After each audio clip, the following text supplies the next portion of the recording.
올해 좀 돈 좀 모아보자 마음 먹어도 대체 얼마나 모아야 되는지 그런 또 목표도 없고 이런 경우들이 많거든요. 근데 안소연 작가님 같은 경우는 종잣돈을 이제 모아야지 그런 부분들이 있었을 것 같아요. 언제 그렇게? 그냥 돈을 모으는 걸 좋아했어요. 그래서 그냥 모아놓으면 근데 사라져. 근데 그때는 그게 그래도 괜찮았어요. 그런데 이제 결혼을 하고 나니까 또 아이를 낳고 나니까 딱 보이는 거예요. 이게 다른 세상이었구나. 내가 너무 그냥 살고 있었구나. 우리는 지금 전세 살 돈도 없는데 이게 이제 딱 현실에 부딪히게 되고 나서부터는 제가 결심을 했어요.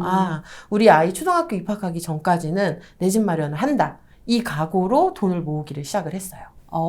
그러면 일단 내가 또 뭔가를 이제 해야 되겠다, 종잣돈을 모아야 되겠다 하면은 목표 설정이 좀 가장 중요한 부분이 있겠네요. 그렇죠. 목표가 없으면은 꾸준히 할 수가 없어요. 근데 제가 지금 한 9년 동안 가계부를 꾸준히 쓰고 있고 뭔가 꾸준히 돈을 모으게 되는 이유는 목표가 아주 명확하게 있기 때문입니다. 그래서 여러분들이 지금 목표가 없기 때문에 안 하시는 거예요. 목표가 있으면 움직이게 되어 있어요. 근데 저는 그게 첫 시작이 내 집 마련.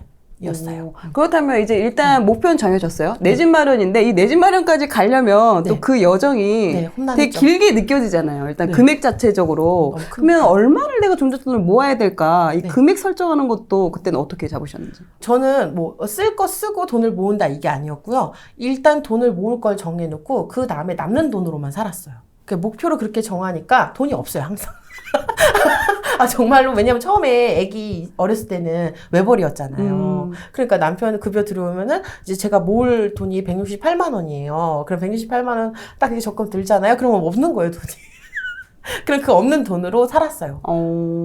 없으면은 없다. 나는 거지다. 이런 마음으로 살았던 것 같아요. 그럼 제가 알기로는 그렇게 내 집 마련이라는 목표를 잡고 또 부동산을 막 다니면서 돈이 얼마가 필요한지를 또 알아보신 걸로 알고 있거든요. 네, 엄청 알아보러 다녔죠. 왜냐면은 돈을 모으는데 너무 멀게만 느껴지고 어디를 살지도 모르겠고 아무도 가르쳐주질 않으니까 그래서 그냥 심심하면은 가가지고 여쭤보고 그러면은 거기서 다양한 얘기를 해주잖아요. 어느 정도의 종잣돈이 있어야 되고 어느 정도의 대출을 받을 수가 있으며 대출 이자는 이렇게 되고 나보다 누구 상담사가 잘하니까 이분한테 연락을 해줄 테니까 전화 한번 해보고 이런 거를 그 부동산 아줌마들한테 이제 거의 뭐 배운 거죠. 그러면 또 애들 데리고 왔으니까 친절하게 설명해 주시거든요. 그래가지고 저는 그런 거 다 상담 받아보고 그러면은 내가 이 정도 모아야 되겠구나. 이게 이제 점점 디테일하게 구체화되는 거죠? 네, 구체화되면서 뭔가 그래도 우리가 지금 뭐 내 집 마련을 한다고 해서 현금 자산 100%를 하는 사람은 없잖아요. 그렇죠. 그러면 내가 어느 정도를 모으면은 가능할까? 이 동네가 가능할까? 저 동네가 가능할까? 그래서 저는 저희 집 마련할 때 우리 동네 아파트를 다 봤어요. 다 봤어요. 자신 있게 말할 수 있어요. 이게 1년 임장을 한 게 아니라 한 2, 3년을 계속 돌아다니니까 심심할 때마다 이제 아는 언니네 집에 가보는 걸로 임장이 될 수도 있고 아니면은 제가 못 가는 집은 다 돌아가면서 봤어요. 그러니까 겉에서 보는 거랑 안에서 내가 살만한 거랑 뭐가 다를까 이게 궁금하잖아요. 그래가지고 그래도 제가 장점이 넉살이 좋은 거니까 안녕하세요. 그래 가가지고 이렇게 껴가지고 보고 별로네 생각보다 이러고 또 나오고 그렇게 해서 나중에 결정을 할 때는 고민을 별로 안 했어요. 다 봤으니까. 그럴 수 있겠네요. 네. 그리고 또 내가 가고 싶은 집을 또 정해놓고 그러면서 내가 얼마가 필요한지 목표 금액이 정해지고 또 그거를 계속해서 그 동네에 어느 정도 또 이제 살고 계셨으니까 그 목표물을 계속 보면서 생활하니까 동기부여가 또 자동적으로 되고. 네. 그렇게 계속 꾸준히 하니까 어느 순간에 이제 딱 그 임계점이 이렇게 돌파가 되니까 돈이 좀 더 빨리 모이게 되더라고요. 그러니까 남편도 저는 20대 때 결혼을 했으니까 급여가 적었잖아요. 근데 그때만 해도 이거 언제 하지 싶었는데 남편도 열심히 일을 하니까 조금씩 급여가 올라가고 저도 자꾸 뭐 살림의 노하우가 생기니까 생활비도 줄어들면서 저도 아르바이트도 많이 뛰었고 부업도 하고 이랬으니까 조금씩 이렇게 수입이 생기더라고요. 그래서 아기를 키우는 것도 처음에는 막 다 사야 되는 줄 알았어요. 근데 좀 키우다 보니까 그럴 필요가 없는 거예요. 그러다 보니까 그쪽에서도 생활비가 줄기 시작하고 그래서 저는 오히려 갈수록 소비가 줄어들면서 이제 돈은 모이게 되고 이게 돼서 나중에는 돈 모으는데 재미가 딱 붙었죠. 그리고 나서부터는 제가 재테크를 우리가 학교에서 배우지 않았잖아요. 그러니까 어떻게 공부를 해야 될까 하는데 TV를 보다가 어떤 주부님이 나오셔서 이런 가계부를 이렇게 왕창 들고 나와서 이제 뭐 10년 전에는 콩나물값이 얼마였고 전에 이때 돈 얼마 이런 거 하시는 거예요. 연기. 근데 그걸 봤는데 그때 한창 제가 애들 전집을 막 찾아봤었어요. 그거를 이제 중고로 살려고 막 이렇게 하고 있었을 때인데 그럼 나는 가계부를 저 아줌마처럼 나도 내 인생의 전집으로 만들자라고 생각하고 시작을 했어요. 지금까지 쓴 가계부 몇 권 정도 되세요? 9권이요. 그 가계부를 20살 때부터 제가 쓰기 시작했거든요. 그리고 30살 때 그 결혼하기 전까지 썼어요. 네. 근데 결과는 제가 결혼할 때 마이너스였거든요. 그냥 이걸 가계부를 보고 뭔가 이렇게 썼으면 내가 좀 줄인다던가, 내가 많이 썼네 하고, 뭐 다음번에 좀 더 줄여야지 해야 되는데, 지금 돌이켜보니까 그냥 기록만, 어디 얼마 썼고, 그러면서 난 가계부 쓰는 여자야? 그러니까 이게, 그러니까 가계부 쓰는 것조차도 제대로 못 배웠던 거죠. 가계부를 쓰는 목적이 있을 것이고, 네. 가계부를 쓰면 이걸 어떻게 돈을 모으는데 활용을 할 건지를 알았어야 되는데, 네. 그냥 단순히 기록용으로만 쓰니까 의미가 없었던 거예요. 근데 생각해보니까 모으는 돈 없으신 분들 많으시더라고요. 맞아요. 그래서 이것도 배워야 되겠더라고요. 가계부 쓰는 방법을. 맞아요. 배우시면 좋죠. 그러면 이제 가계부를 좀 씁니다. 그러면 이제 그 지출이나 이런 부분들을 또 어떻게 또 이제 줄여야 되는 부분이 생기잖아요. 줄여야 되잖아요. 어쨌든 가계부를 쓴다는 거는. 그렇죠. 그럼 가장 중요한 고정 지출 같은 거. 네. 이런 거 어떻게 또 줄이는지. 저는 처음에 줄인 게 통신비였어요. 알뜰폰 통신사로 바꾸자, 뭐 요 정도? 근데 그게 저는 처음에 너무 무지해가지고, 핸드폰 바꿔야 되는 거 아니야? 나 지금 아이폰 완전 새 건데 이거 알뜰폰은 어떻게 써? 막 이러시는 분들도 계시더라고요. 근데 사실 알뜰폰 통신사를 바꾸는 거라 집에서 인터넷으로 유심칩 사가지고 집에 오면 끼면 끝인데 그래가지고 그걸로 바꾸고 나서 한 3만 원 정도가 월 세이브가 되는 거예요. 그 데이터가 좀 적지 않나요? 데이터별로 금액이 나눠져 있는데 짠순이계의 고수들은 10,000원 미만으로 많이 쓰십니다. 데이터도? 네.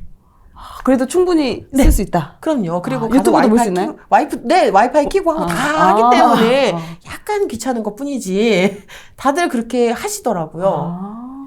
왜냐면 어디 가서 이게 와이파이 찾으러 이렇게 돌아다니는 게 요새 그렇게 와이파이 돌아다닌다고. 요새는 와이파이 번호가 다 눈앞에 있어요. 알뜰폰 쓰는 것도 되게 도움이 된다. 그러면은 남편분하고 통신비가 별로 안 나오겠네요? 남편은 아직도 못 바꿨어요. 본인은 이 부분에서 스트레스를 받으면 일하는데 너무 지장이 된다 이러더라고요. 그치, 맞아요. 그래서 돈은 벌어와야 되니까 알겠습니다.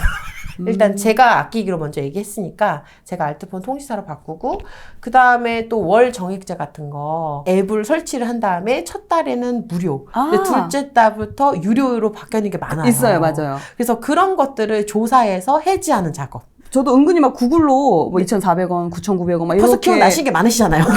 그런 게 있어요. 하지만 해지하지 않는다. 귀찮아서. 10,000원이면 12달이면 12만 원이잖아요. 그러니까 이런 식으로 그런 것부터 줄여나가는 거가 제일 중요하더라고요. 뭐 보험비 이런 것도 저희 경우에는 제가 보험 애들 거 들 때 설계사가 되겠다는 마음으로 공부했어요. 그래서 저희는 아이 둘 해서 실비로만 해서 2만 원대 내고 있어요. 진짜요? 뭐 태아보험, 뭐 CI 보험, 뭐 이런 거 전혀 안 하시고? 근데 이제 처음에 약간 저한테 불안감과 10만 원을 투자를 못하냐 이런 거에 막 아시죠? 그래서 저도 계속 전화해서 물어보고 주변에 보험하시는 분들 물어보고 해서 왜냐면 이거를 1, 2년 고정적으로 내는 게 아니다 보니까 이렇게 줄여나가는 식으로 해서 보험비도 맞춰서 세팅을 해놓으니까 처음에 한 20만 원 정도가 확 줄더라고요. 핸드폰 요금을 알뜰폰으로 바꾸고 또 보험료 같은 경우도 아이들 같은 경우 뭐 특별하게 뭐 그런 뭐 병이 있지 않는 이상은 그냥 실비보험 정도로만 해도 충분히 커버 가능하다. 요새는 렌탈도 많이 하거든요. 매트리스 렌탈, 뭐 정수기 렌탈 되게 다양하더라고요. 커피도 뭐 렌탈이 있고 되게 다양하게 그 렌탈값만 해도 한 달에 보통 한 10만 원씩 쓰는 데가 은근히 많아요. 뭐 살림을 할 때 로봇 청소기가 꼭 있어야 되고 식세기가 꼭 있어야 되고 뭔가가 탁탁탁 있어야지만 난 현대사회를 살아가는 주부야. 막 이런 거 있잖아요. 뭐 렌탈도 마찬가지고 이런 식으로 계속 집에 착착착착착 뭐가 들어오는데 제가 혼자 가만히 앉아 생각을 해봤어요. 과연 저거는 왜 존재하게 되었는가에 대해서 앉아서 좀 고민을 해봤어요. 근데 생각을 해보면은 필요함을 만들어내기 위한 마케팅인가? 필요함을 만들어내서 소비를 하게끔 만들어내는 것이구나 라는 거에 대한 생각이 들더라고요. 오, 단순히 저거 갖고 싶다, 저거 있으면 편하겠다 이런 생각들을 일반적으로 하는데 네. 그러다 보니까 내가 지금 저걸 필요 욕구를 느껴야 하는가? 굉장히 혼자서 많은 생각을 했어요. 저거는 왜 있을까? 저 로봇 청소기는 왜 저게 있어야 하는 걸까? 그럼 이제 이런 저런 생각을 하다 보니까 가격 대비 많이 쓰지 않는데 왜 있어야 될까? 이렇게 생각하고 보니까 냉장고 사이즈도 남편이랑 요새는 줄이자. 나중에 이제 몇 년 뒤에 지금 문짝이 흔들리거든요. 근데 제가 계속 버티고 있어요. 근데 몇 년 뒤에 살 때는 냉장고도 좀 작은 거 사도 되지 않을까? 그게 있네요. 냉장고가 크면 크기가 클수록 그 안에 뭔가를 채우게 돼. 맞아요. 근데 그럴 필요가 없더라고요, 저희 집은. 근데 이런 생각을 한번 원론적으로 한번 해보면 되게 좋아요. 저게 왜 지금 내 앞에 있고 사람들은 왜 저거에 열광하는가? 저건 과연 나의 의지인가 아니면 주변의 환경이 그렇게 만든가? 전 이런 거 많이 생각해요. 자, 그럼 이제 고정 지출을 이렇게 줄이는 방법 알려주셨고, 그러면 우리가 또 변동 지출이 또 되게 많이 들어가잖아요, 은근히. 뭐 식비, 뭐 건강, 뭐 문화생활비, 뭐 애들 교육비, 뭐 이런 게 많이 들어가는데, 이런 것도 어떻게 줄이시고, 한 달에 어느 정도 쓰시는지? 저희는 지금 120만 원으로 살고 있어요. 많이 들었어요. 옛날에는 100만 원. 4명이잖아요. 네. 아들 둘에 변동 지출이 120만 원. 식비, 뭐 애들 의료비, 교육비 다 포함해서요? 학원비는 빼고? 네. 학원 빼고. 근데 제가 엄마표를 해주는 게 있으니까. 그래도 120만 원이면은. 네, 지금. 그래서 저희 집 식비 수준인데. 저는 요새 약간, 나 무슨 짠순이라고 얘기하기 부끄러운 여자 아니야? 막 이러면서, 요새 너무 좀 풀린 느낌이에요. 과소비하고 있어요? 네. 정말 많은 다양한 사례들이 많이 데이터가 쌓이다 보니까 확실히 중학교, 이제 고학년, 고등학교 자녀 있으신 분들은 식비에서 이게 안 되더라고요. 그래서 항상 큰 데 가셔서 대량으로 사오시고 그렇게 하셔도 이제 한 70, 80까지는 어쩔 수가 없는 거예요. 저는 진짜 애들이랑 외식은 잘 안 하고요. 왜냐면 아들 둘이라서 막 뛰어다니고 막 죄송합니다 이런 거 하기 싫어서 그냥 집에서 먹는 편이고 배달 음식을 시켜도 진짜 돈을 미친 듯이 아끼는 그 시즌에는 남편한테 그랬어요. 한 달에 딱 한 번 외식 기회가 있습니다. 그 외식 기회 쿠폰을 쓰실 수 있는데요. 그 먹고 싶은 날짜를 정해서 저에게 알려주세요. 그럼 그날은 제가 기다리고 있겠습니다. 그러면 한 달에 한 번 외식? 한 달에 한 번 배달. 배달이 한 달에 한 번? 네. 그리고 뭐 외식 같은 경우는 체험단 많이 했고요. 블로그나 이런 걸 통해서? 네네네. 그런 걸로 남편한테 메뉴 주문 받아가지고 제가 다 신청해서 먹고. 그럼 거의 집에서 집밥을 위주로 좀 많이 하셨나요? 네, 집밥 많이 하고 저 요리하는 거 정말 싫어했는데. 그러니까 나 그걸 물어보고 싶었어. 요리를 또 좋아하시는 건지. 아니요. 요리 좋아하진 않았어요. 근데 돈을 모으려고 딱 하고 보니까 다 이제 막 고정지출이 다 했는데 어쩔 수 없이 마지막에는 결국엔 식비더라고요. 그래서 그때부터는 요리를 하나씩 공부하는 마음으로 배워서 했어요. 그래서 시작을 했고 그러다 보니까 만 원으로 뭐 반찬 만들어서 할 수 있는 게 뭐가 있을까 이런 연구를 계속 했어요. 하루에 10,000원? 네. 그거 지금도 하고 계세요? 네. 지금 물가 엄청 올라가지고 10,000원으로 뭐 살 수 있는 게 없는데. 큰 대형마트는 일단은 가면은 살 수 없어요, 저도. 근데 이제 작은 식자재 마트 이런 데 가면은 브로콜리가 저희 집 앞에 오늘 보고 왔는데 990원이에요, 하나에. 왜? 나 지금 3,500원 얘기하려고 했는데? 그건 이제 대형마트. 저희 집에 야채, 뭐 과일 이런 거를 저렴하게 파는 식자재 마트, 공산품을 좀 저렴하게 파는 마트 이런 거를 저는 다 꿰고 있어요. 일부러 대형마트는 안 가시는구나. 일부러 안 가요. 거기 가면 저도 풀려요. 그럼 그것도 지금 현재 매일, 그러니까 왜냐면 제가 본 게 달력이 있으시더라고요. 예전에 이제 그때는 이런 일을 좀 안 했을 때 집에만 있을 때였어요. 근데 그때 제가 돈을 진짜 모아야 되는데 자꾸 이렇게 카드를 긁으니까 돈 쓰는 느낌이 안 나가지고 맞아. 기분이 나쁜 거예요. 근데 돈을 좀 재밌게 쓰자 해서 아예 돈을 다 뽑아놓고 현금 뽑아놓고 이렇게 10,000원 들고 나가서 장 보고 했어요. 매일 돈을 썼어요. 일부러. 하루에 10,000원씩? 네. 일부러 이러니까 좀 10,000원으로 어떻게 하면 잘 쓸까? 요 고민을 하면서 하는 거예요. 아낄까가 아니라 잘 쓸까를 고민을 하니까 좀 기분이 해소가 되더라고요. 그러네. 인식이 전환이 되네. 안 써야지?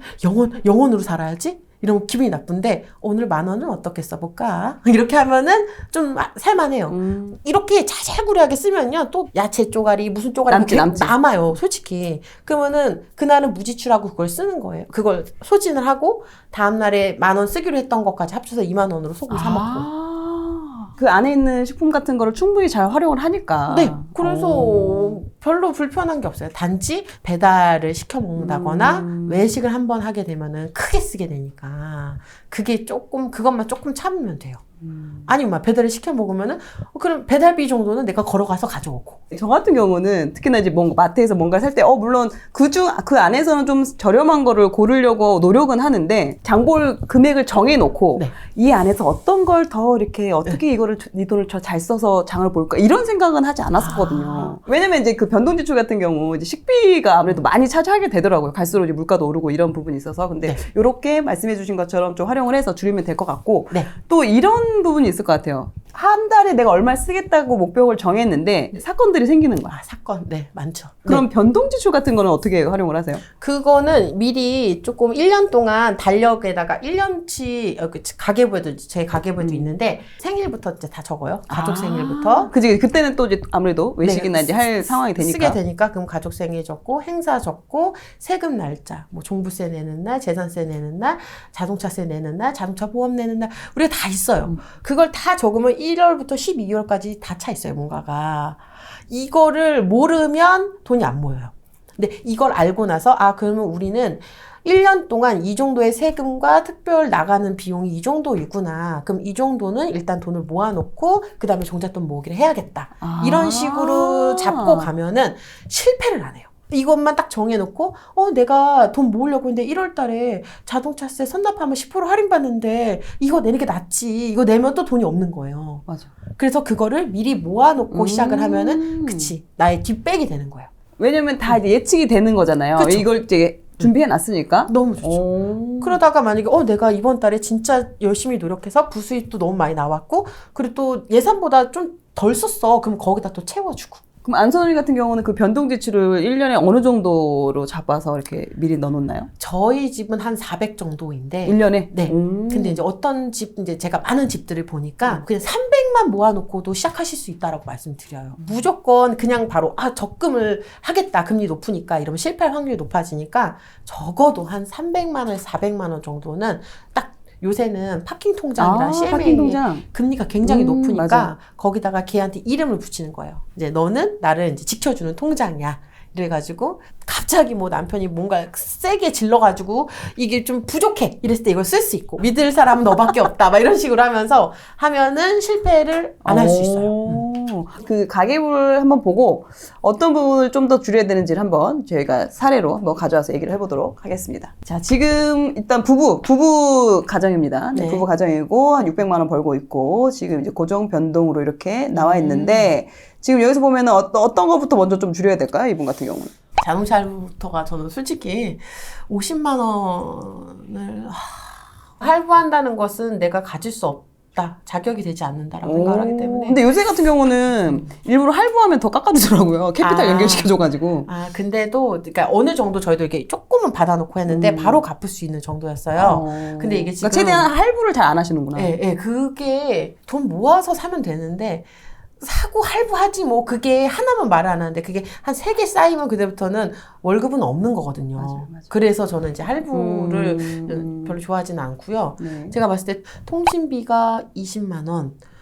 요거는 좀 알뜰폰 같은 거 해도 한 10만 원 이상은 줄일 수 있겠네요. 그렇죠. 10만 원 여기서 줄일 수 있고 확실히 외식비 70만 원. 요 부분을 10만 원만 줄여주세요. 저는 할 수 있을 거라고 생각을 해요. 왜냐면은 70만 원이면은 그렇게 막 그건 아니거든요. 그럼 이분은 60만 원까지 줄일 수 있어요. 100만 원 넘게 쓰시는 분들이 80만 원 줄이는 게 어렵고요. 70만 원 쓰신 분은 60만 원을 줄이기 쉬워요. 70만 원을 썼다는 거는 이미 좀 집밥도 좀 해먹는 거고 이게 딱 금액 보면 각이 나오잖아요. 한 외식 30만 원 하고 식자재 한 40만 원 쓰겠구나. 이런 게 좀 각이 나와요. 그럼 거기서 이런 거 할인 쿠폰 받고 이런 거 조금만 부지런 떨면 10만 원 정도 줄일 수 있습니다. 배달 한 번만 줄이시면은 한 3, 4만 원 줄이니까 10만 원 줄어요. 이게 되거든요. 여기 네. 저희 집 가계부를 넣었으면 오히려 할 얘기가 많았을 텐데. 네, 그러면은 이제 다 뜯어내야 돼요. 다 뜯어내고 가족들 다 상담 들어가야 되죠. 문화생활비, 영화, 여행 등 50만 원. 되게 즐길 거 즐기네. 네. 즐길 거를 즐기시는데 이거는 매달 즐기시는 건지 아니면은 이번 달만 즐긴 건지를 알 수가 없잖아요. 이벤트라면은 그래도 괜찮은데 네. 이제 이게 정기적으로 들어가는 거는 문제가 있다. 그렇죠. 뭐 한 번 갔다 오는데 사실 50만 원 쓸 수 있거든요. 여행 가면은 숙박비도 비싸고. 그래서 저라면은 이렇게 우린 여행을 너무 좋아하는 가족이에요라고 하면은 이렇게 격달에 한 번씩 가는 걸 하던가 아니면은 이번 달에는 럭셔리 투어다 해가지고 50만 원 하고 다음 달에는 짠 투어다 해가지고 한 20만 원으로 방법이다. 가고. 좋다. 잘 조절하시면은 괜찮을 것 같아요. 좋아요. 카카오 세이브 박스 30만 원. 그러니까 지금 적금 다음 적금은 이제 30만 원인 거고. 그러면 안 돼요. 지금 밑에 환갑 여행 적금도 이게 소비성인 거잖아요. 소비성 적금이다 보니까 네. 이것도 적금이라 보기 좀 어려운 것 같고. 전체적으로 600을 벌어서 30만 원을 저금을 하고 20만 원을 보험료를 넣고 요 상태인 거네요. 그러니까 식비에서 한 10만 원 정도를 아껴서 저축을 더 할 수 있을 것 같고 문화생활비 같은 경우도 저 같으면은 평균을 잡았으면 300만 원으로 잡을 것 같아요. 1년에 300? 300? 1년에 300? 요번 월 평균 한 25만 원 정도 되겠네요, 그러면? 네, 그렇게 잡고 저도 애들이랑 문화생활 많이 돌아다니는데 뭐 5천 원, 만 원 이런 입장권 있는 데 있죠. 그런 데부터 해서 아예 무료이지만 미리미리 예약해야 되는데 이런 데를 리스트업을 다 해놨어요. 충분히 가성비 있게 할 수 있다. 네, 되게 좋고 교육적으로도 좋은데 많은데 굳이 비싼데 입장료 내고 들어가서 그러시는 분들이 많더라고요. 오히려 무료이고 하면 2,500원 이런 데 있잖아요. 국가에서 운영하는데. 그런 데 가면은 애들이 더 좋아하고 공원도 넓어요. 맞아. 사실 솔직히 그 아이들 여행은 아이들은 그냥 엄마 아빠랑 어디 가는 것만으로도 좋아해요. 맞아요. 이런 부분도 있을 것 같아요. 보험료를 급여 대비 몇 % 정도로 잡아가야 되는지. 이거는 또 이제 제가 또 재테크책을 많이 보고 하면서 뭐 5%, 7% 그게 막 그런 게 있잖아요. 근데 이것도 제가 너무 많은 분들을 얘기해 보니까 가족력 얘기하고 그러면 이제 끝도 없더라고요. 진짜로. 그치. 가족력 있는 이제 분들은 또 조심해야죠. 조심해야 되기 때문에 그런 병은 진짜 가족력이더라고요. 예외로 하면은 저는 사실 한 5% 정도? 5% 미만으로 하고 있습니다. 저는. 5% 미만으로. 네. 지금 보험은 뭐라고 해야 될까? 미래를 대비하는 건데 난 자산을 많이 모아놓고 돈을 많이 부를 축적해 놓으면은 보험이 없어도 살더라고요. 맞아요. 계산을 계속 해보면 그게 나와요. 내가 이때 돼서 뭐 병에 걸렸어. 여기 보험료가 이만큼 나와. 근데 이걸 여기 드는 게 나을까? 아니면 그냥 내가 돈을 지금 열심히 바짝 모아놓는 게 더 나을까? 막 이런 거를 이제 경우의 수를 막 계산해 보면은 보험을 그렇게 많이 드는 것보다 젊을 때 열심히 일해서 돈을 많이 모아놓는 게 낫더라고요. 그렇죠. 맞아요. 보험은 그냥 미래에 대한 리스크를 해지하는 그런 부분이니까 네. 거기에 그걸 막 저축보험처럼 활용을 하기에는 지금 오히려 그 돈을 활용을 해서 그리고 맞아요. 그걸 뭔가를 활용을 할 때 뭐 지식이나 이런 거를 방법을 배워서 지금 하는 게 좋지. 그렇죠. 보험에 너무 많이 돈을 쓰는 거는 네. 적절치 않다. 적절치 않은 것 같다고 개인적으로는 계산을 해보니까 그렇습니다. 저도 동감합니다. 일단 집에 돌아가서 저희 가계부 좀 다시 한번 작성해 보도록 하겠습니다. 네. 뭐 이런 짠테크나 무지수 챌린지 또 요즘 되게 많이 유행하고 있잖아요. 근데 이것도 하다 보면 좀 지치잖아요. 현타 오기도 하고, 맞아요. 좀 자존감 떨어지기도 하고, 내가 막 이렇게까지 해야 돼, 막 그 처량한 느낌 이런 게 들 수가 있어서 좀 길게 못 하는데 이걸 좀 꾸준히 할 수 있는 방법이 있다면. 그랬던 것 같아요. 저도 이렇게 돈을 모으면서 그런 감정도 느껴보고 했는데 현재를 보면 현타가 오더라고요. 그리고 막 주변에 막 가방 사러 갔다 오고 막 어디 여행 갔다 오고 막 이런 사람들 보면 현재가 너무 난 지금 뭐 하는 것인가 이런 생각이 드는데 나만 그런 것 같고. 근데 딱 10년 미래를 보고 살게 되면은 달라져요. 지금 내가 이렇게 하면은 지금 10년 뒤에는 나는 바뀔 수 있다. 그러니까 사람은 희망을 갖고 산다고 생각을 하거든요. 근데 내가 지금 현재에 돈도 안 아끼고 아무것도 안 하면서 그냥 푸념만 하는 게 아니라 내가 지금 하면은 10년 뒤가 내 인생이 바뀔 수 있다라고 생각을 하니까 저는 솔직히 현타가 별로 안 왔어요. 근데 돈 아끼는 거는 지금 어쩔 수가 없잖아요. 지금 같이 현금이 귀한 때는 맞아요. 무조건 지금 저는 요새 무슨 생각을 하냐면 더 아껴야겠다. 아. 더 해본 데까지 끝판을 보자. 그래야지 지금 현금을 조금이라도 더 모아서 정말 어떤 기회가 왔을 때 내가 정말 사고 싶은 내가 또 뭐가 생겼을 때 살 수 있잖아. 그러니까 지금은 내가 약해질 필요도 없고 앞으로 5년, 10년 뒤만 봐도 너무 긍정적이다. 이렇게 생각하니까 우울할 게 없어요. 저 명품백이 10년 매고서 지금 막 자랑을 해도 10년 뒤가 됐을 때 돈도 없고 아무것도 없으면 그래서 그거를 중고로 팔아야 돼.